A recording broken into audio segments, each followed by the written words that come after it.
me just do a quick intro. So a lot of you are very familiar because you've been through some of our programs, so welcome. If I'm completely a stranger to you, my name is Natasha Munasinghe. I run a training company called Frank. And our job and the reason we exist is to make sure graduates in particular are ready for the future of work and whatever's ahead of us in terms of jobs and careers. So we really come in on the training side. And that really is a pre-COVID photo. So I'm still working on getting a headshot that's really relevant. So forgive me. So our webinar today with Chibs, who I'm really excited to introduce to you, Chibs Okereke, is a meditation and resilience specialist. We work a lot with him in some of our programs, and he's so popular. He really focuses on things like stress, burnout, and providing really practical, scientifically validated tools to help you manage that. He had his own experience with severe burnout when he was in the corporate space.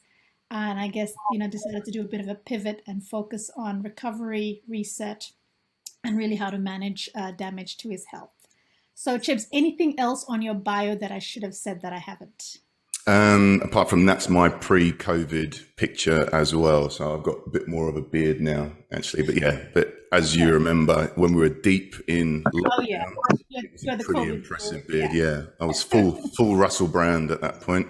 But yeah, so thank you for that intro. And yeah, I would say that I guess now I identify more as a stress and a burnout person.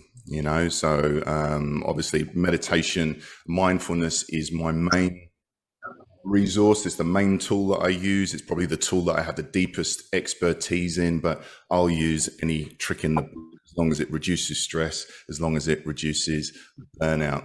And I also spend a lot of time trying to work out and help my clients find that balance between work and personal life, because that's really important, especially during these remote times and these online times that we're living in. So if you don't really have that ability to switch off and separate, if you're not doing that commute home, often we just, work just blends into personal life. So that's a big part of what I do as well, helping people structure people's days. And also I'm on the Calm app.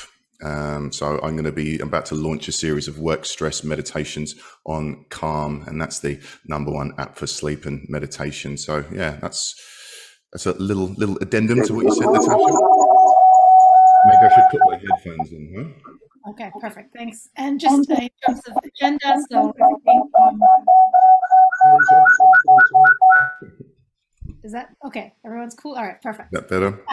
We're looking at resilience, mindful practices, what we can do in terms of overwhelm. And I wanted to say in terms of the focus for this session, it's really on graduates and students, but of course, anyone is really welcome to take away the tips and tools here.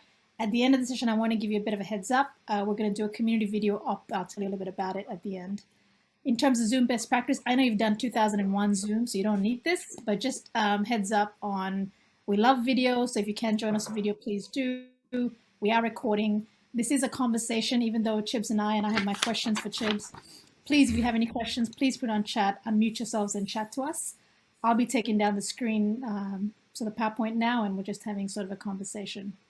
So Chibs, let me start with the first question I had for you. We hear this term a lot around resilience. What is resilience? How do you understand it as? What is resilience? So I guess I see resilience in a particular way. So I've got my mindfulness lens. I've got my lens of the nervous system. So I do a lot of work with people with their nervous systems. So for me, resilience is a scale from less resilient to more resilient. And I help my clients become more resilient. And resilience refers to me, how quickly can you bounce back from stressful events? So how quickly can you bring yourself back into balance? How quickly can you establish or reestablish a sense of ease and calm and safety when challenges inevitably come along? So for me, especially from a mindfulness perspective, it's not about stress or challenges bouncing off you, right? It's more about absorbing those blows and either having the tools to keep ourselves relaxed while we're being beaten up by the world, or being able to quickly come back into balance after being beaten up by the world. So that's kind of how I'd explain resilience. Bouncing back. Okay. And so we're all, still in COVID, coming out in various ways. As you know, as we were chatting before everyone came through, I really think everyone has collective PTSD because we've all been through so much. What are some really practical tips that you share with people around how to be more resilient that you and I can do every day? Well, again, I see the world in terms of a lot of how I see the world is in terms of mindfulness and in terms of the nervous system. So for me, I guess stress is subjective, right? So it's all about perspective. And what's stressful to me might not be stressful to you. And what's stressful for me today might not have been what was stressful for me yesterday. So all of my practices, all of my tools, they're geared towards either shifting your perspective or training the nervous system to become more resilient, to be better able to bounce back from stress.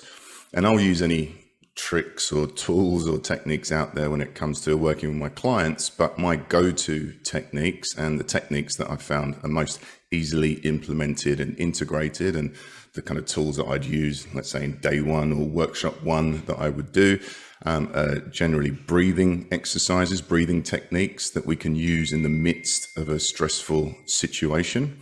And then a short daily mindfulness meditation practice to build up resilience over time. Okay.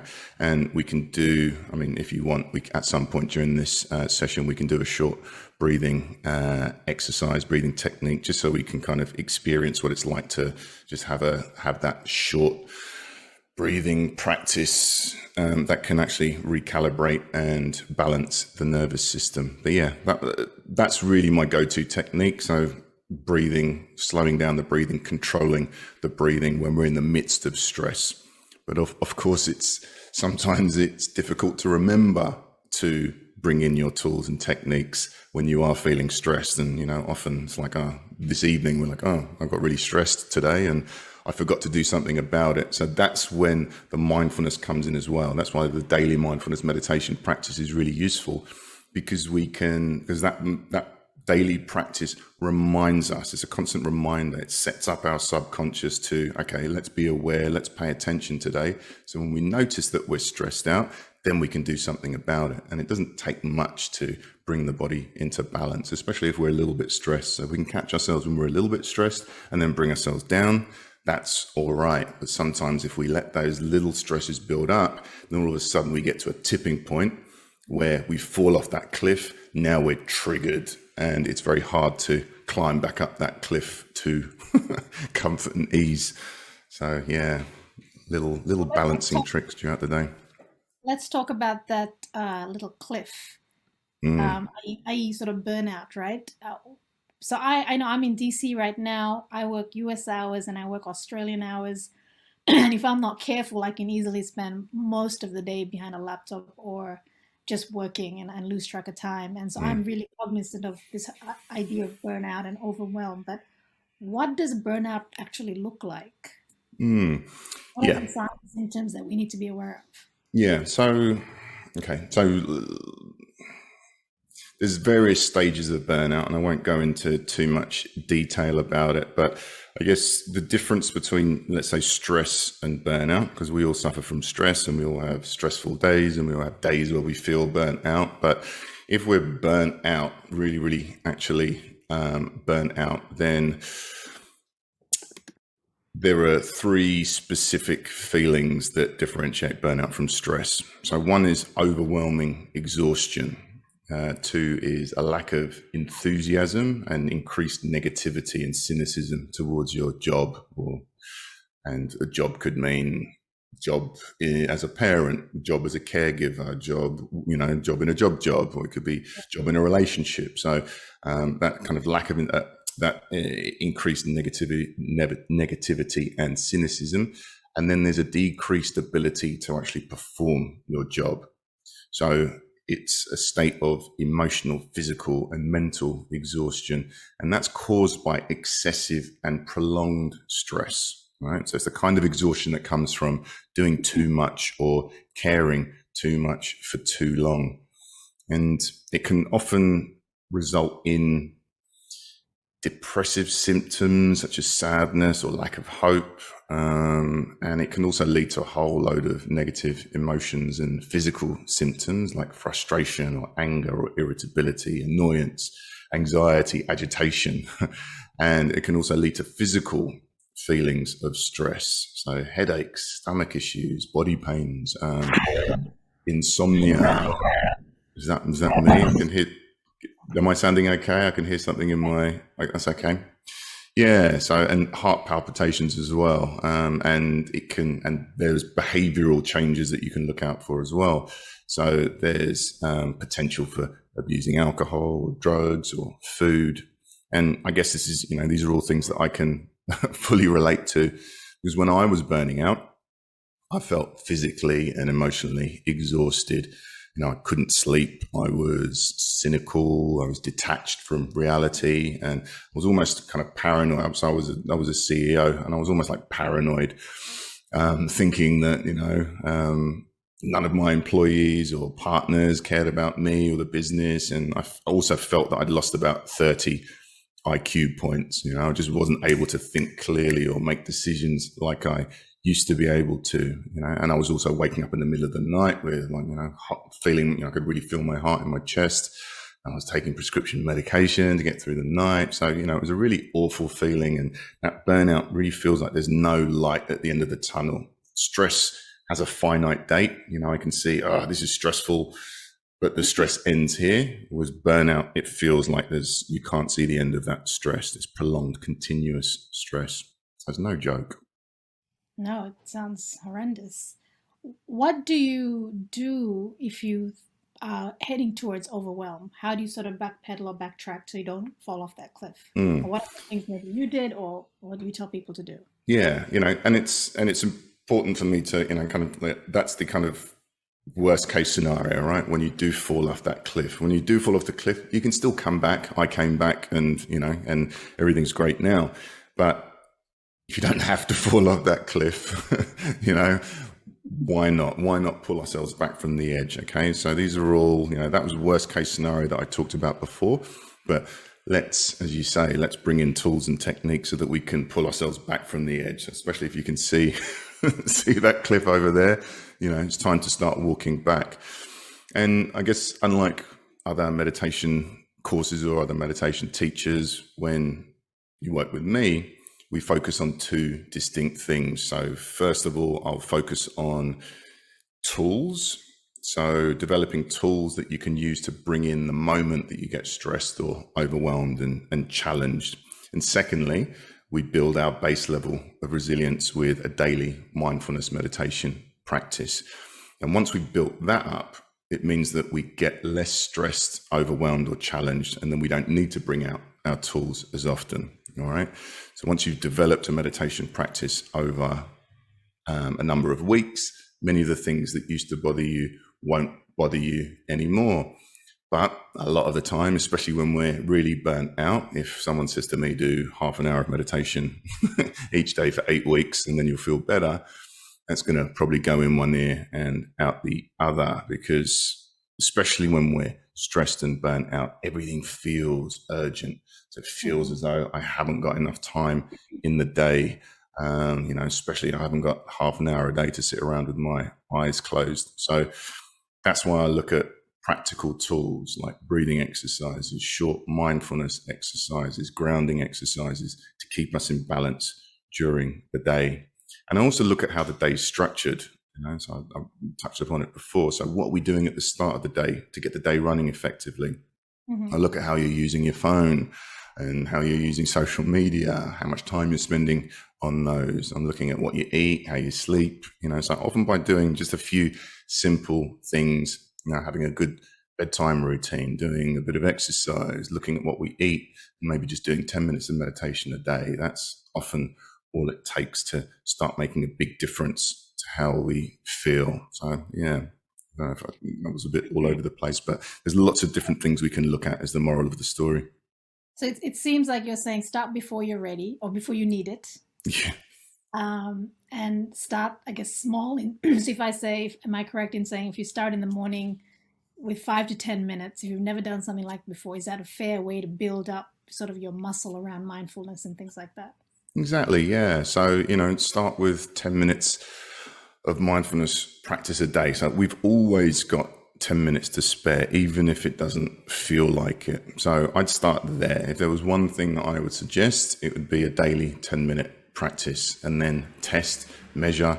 How do you feel while you're doing it? How do you feel after you've done it? How do you feel after a week of doing it?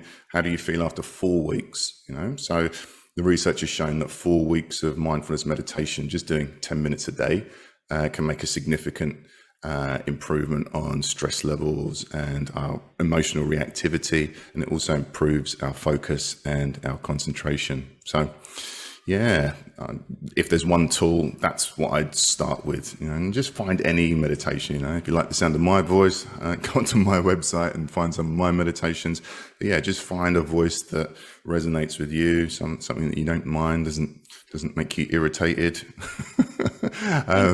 Find like a guided meditation versus listening to or doing it on your own. Is that a better way? Yeah, I mean, especially at the start, it's always good to have someone there reminding you to come back and reminding you whenever you get distracted to come back again, because it's very, very easy and you will 100% get distracted, even if you've got a little voice in your ear telling you, you'll realize, oh, I've been off with the fairies for 2 minutes, but that's okay. We're practicing getting distracted and then gently coming back, practicing getting distracted and then coming back. And so we're gradually building up that concentration muscle, and that helps us to not only improve our focus and our concentration, but we then get better at noticing when we get distracted. And that means getting distracted by stressful thoughts and overwhelm and, all these things that kind of pull us out of this present moment, because once we're aware, then we can do something about it. If we're aware that we're behaving badly or behaving in a way that's not helping us, then we can change our behavior. So it's about building that awareness and that concentration. And Chibs, is there anything to maybe doing it with a friend? So sometimes I would do it, but then, after a week or two, it's hard to keep things going because there's no one really holding you accountable, right? Have you seen, or do you recommend people do this with somebody else? Or how can you put the best things in place to keep that accountability so you can build your 4 weeks? Because 4 weeks doesn't sound like a lot, but there are always going to be things that come up that take you in another direction, even within the first 4 weeks.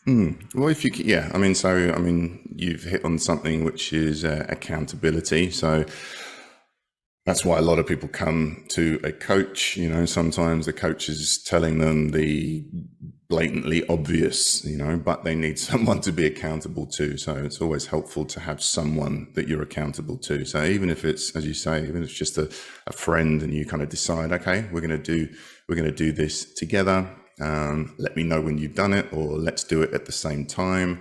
So you can go on Insight Timer, for example, and you can kind of meditate at the same time together. You can invite people to, I can send you the link to that app afterwards. And that's pretty good.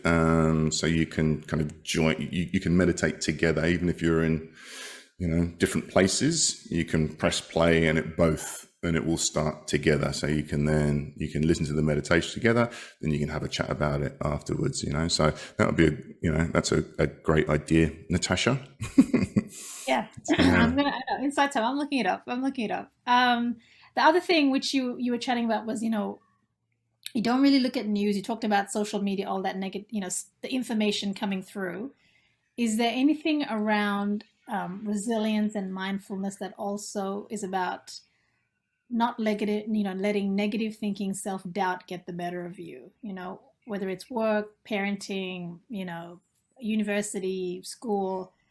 Is there anything there that helps us be just in a positive mindset, particularly with all this craziness going around? Well, it's interesting, yeah. So when it comes to negative thinking, right? So generally what happens is the more mindfulness we do, the temperature kind of just goes down on our thoughts automatically. But I found myself recently, so maybe this was say 6 months ago. So this is a little story. Haven't told anyone this before, but it's just popped into my mind. Well, I haven't said it on camera anyway. But yeah, so when I was waiting for my contract from Calm to come through, right? So I was like, okay, cool. This is great. I'm working with Calm, and this is the best app in the world. Like, how good is this? This is amazing. Like, what does this mean for my life? Da, da, da, da. And then all of a sudden I'm waiting for my contract to come through, and my contract hasn't come through. And I'm like, oh, okay. What if what if they realize that they don't, they don't want me anymore? And, so I just started having all these like negative, doubtful thoughts, maybe they've found out what I'm really like. And, now they, so it was really just intrusive in my head. And like, okay, so I meditate, do my usual, go and sit down and meditate for 10 minutes. And then, and it just, and I'd feel better. And then bang, the thought would pop into my head again. I'm like, this mindfulness stuff isn't working at all. So I actually went on, so me, this stress and bloody burnout expert is on Google looking for, so what do you do about negative thoughts? So again, what I'll do, I will use every trick in the book. Okay. So sometimes mindfulness just doesn't cut it for most people in most situations, it will cut it, but sometimes it doesn't cut it. So for me, what I found is really helpful in situations when it's thoughts, it's not how I'm feeling. It's my patterns of thoughts. Yeah. I reframed it. Okay, so now I use reframing techniques, and funnily enough, a client, of course, came along that week and just needed reframing. So I was like, oh, okay, I've got a tool for you. But yeah, one thing that I did, if you've got an intrusive thought, maybe this isn't specifically answering your question, if you've got an intrusive thought, okay, the contract isn't coming. All right, well, what are 6 other reasons why this could be happening? All right. Okay. Well, 1, they're $1 billion company. Maybe they've got, things that they need to check. 2, there's lots of people that have to check it through and approve, and it has to go through some motions. 3, 4, 5, 6. Okay. Write them down. Have a look at that. Okay. So it's not just that one thought that I've kind of created in my head that is the truth. There's lots of different alternatives. And then all of a sudden that just turned the temperature down on that one thought. And then of course 6 hours later I get the contract through from Calm. So I don't know if the two are related, but yeah, sometimes that's the way the world works. But yeah, that was my story. I don't know if that helped. Think of all the other reasons why that situation might be going down, all the other reasons. Exactly, because there's always plenty of reasons, and we get it into our heads. Especially when we're stressed, we can get ourselves into black and white thinking. Okay, so the more stressed we are, the more we get into the core of the brain, the real animal center of the brain, and we've got this kind of, we've got this fear center called the amygdala right in the brainstem. And that's our fight or flight brain. Okay, that's our quick thinking brain. So when we're in danger, we haven't got time to have a look at the bear that's running towards us and is that a friendly bear or not a friendly bear? We've got to kind of make a quick decision. I either need to run or I need to fight this bear. Probably run would be better. So hopefully my amygdala would make me run rather than try and fight a grizzly. But, we have to think quickly. Okay, we haven't got time. So the problem is when we're stressed, that survival mechanism kicks in as well. So we get very black and white with our thinking. So there's only one way or another way. Okay, there's no nuance, there's no gray. So we can't see the bigger picture. So one of the things we can do, and that's generally what mindfulness helps with doing, is turning down the temperature on your fight or flight mechanism. But again, if that doesn't work, then we need to use mindset exercises, and we need to give ourselves literal alternatives. Okay, because my brain can only see one. So let's bring in our slow thinking brain and give it some alternatives. Okay, right, now I've got some alternatives.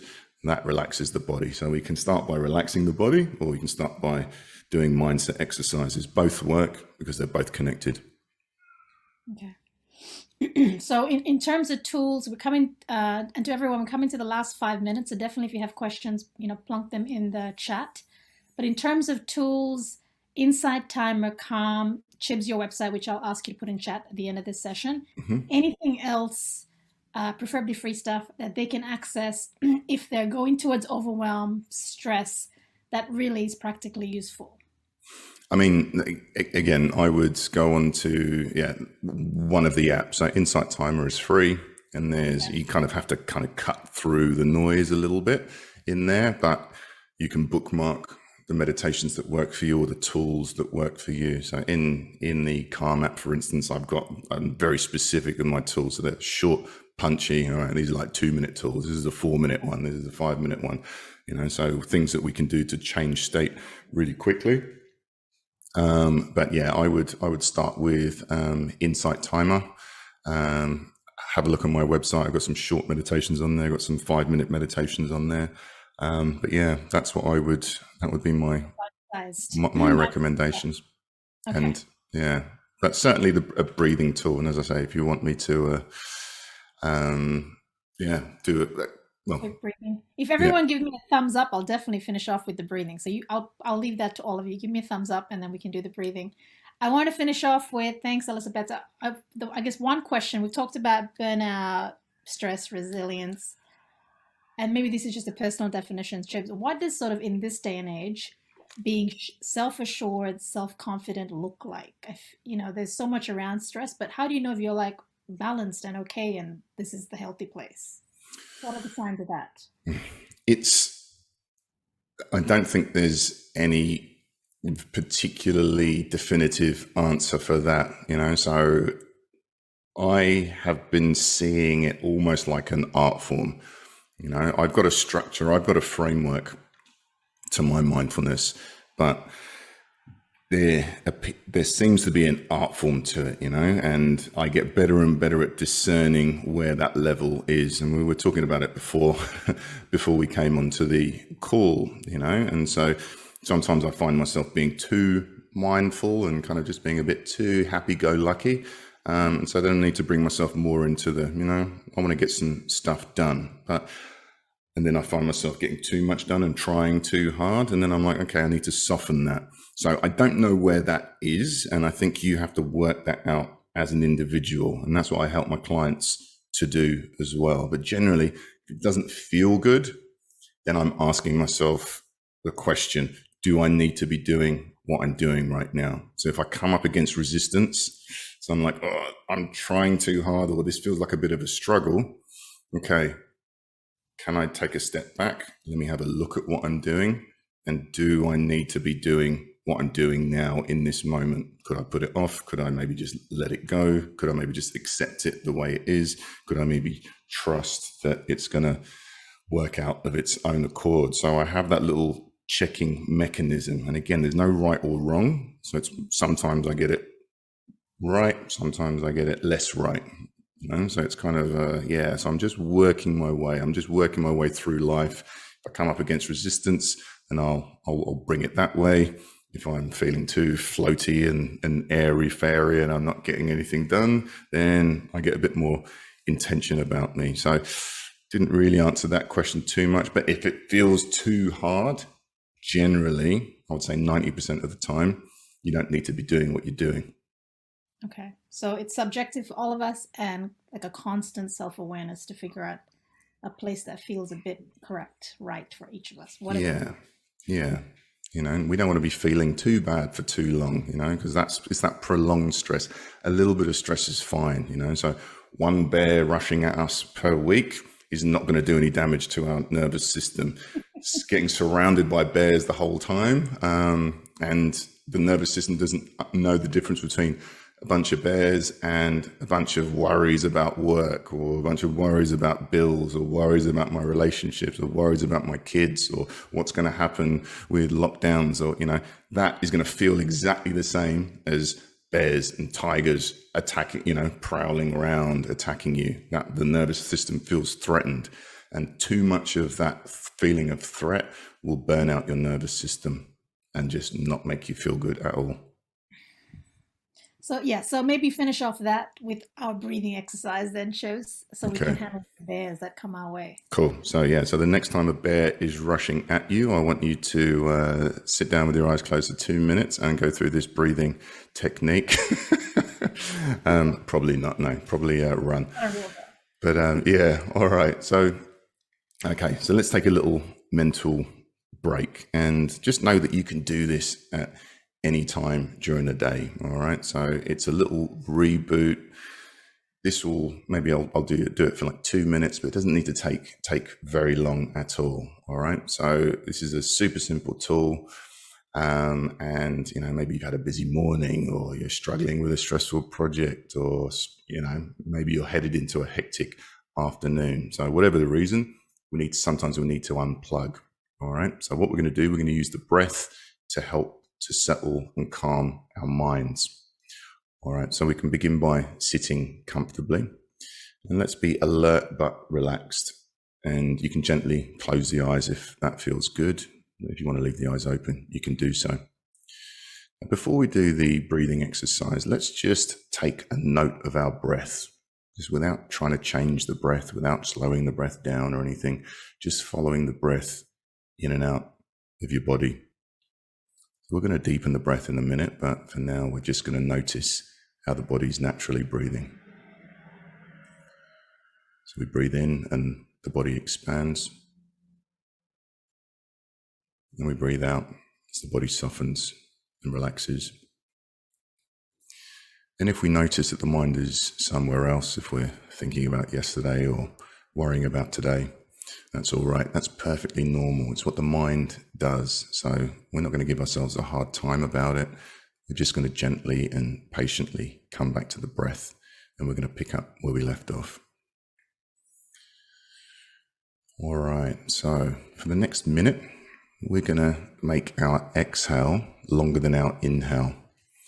And a good way of doing this is to do a little count and making sure that our exhale count is twice as long as our inhale count.